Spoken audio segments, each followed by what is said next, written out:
if I had words for all the feelings and things that go into a piece of sculpture, I'd be a poet. When I'm developing an idea for a piece of stone, typically the process is it goes from drawing and sketching various ideas, and then I'll basically pick a winner. And if I have questions before I get started about how it's going to look, what I do is I'll just make a parallel line across to pick up certain elements in the two-dimensional.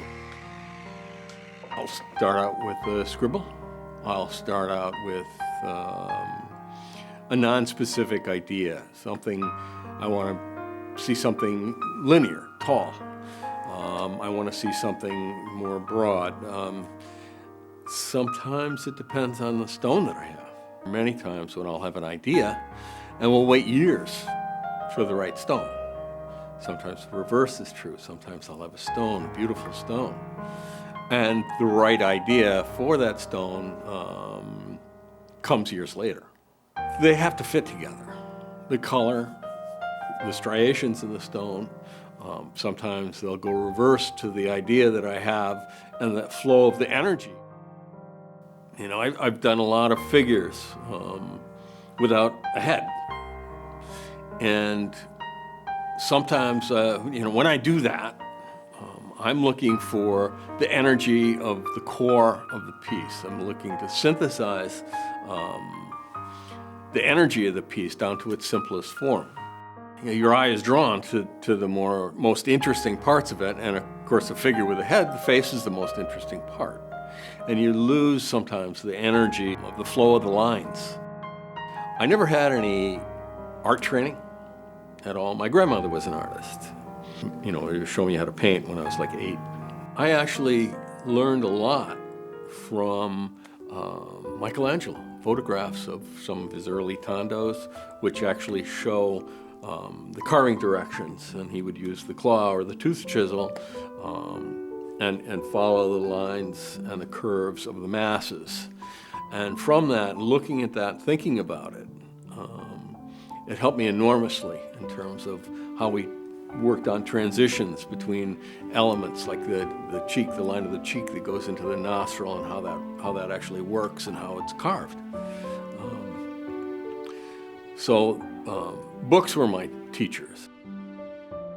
If you walk around a corner and see the piece and think, it could get better, then I do. I go back into that piece. I'm not a bit shy about taking a chisel to a polished piece of stone. I don't think twice about it.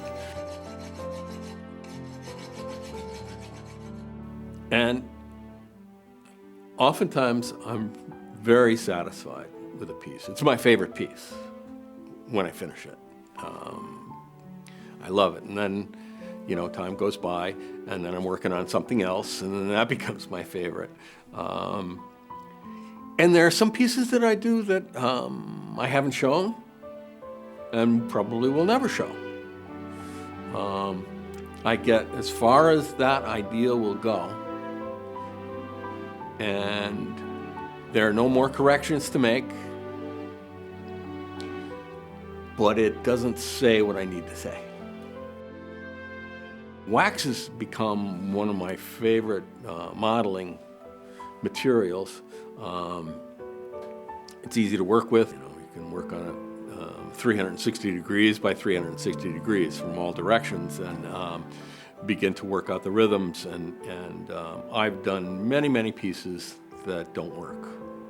And okay, they'll go sit aside or be melted down to start again. And I developed a technique that works for me.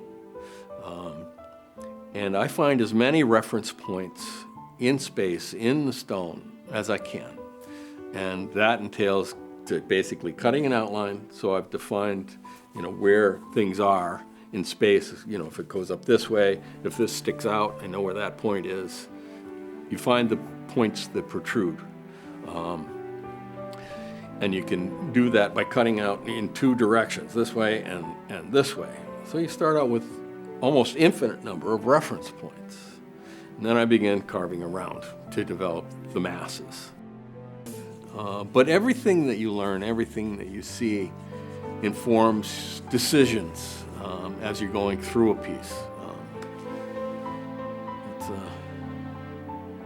It's all you're never stagnant. As long as you're creating, moving forward, it doesn't really matter to me whether or not this is an idea I explored 40, 50 years ago or not. If I have something new to say now within that parameter, I'll say it.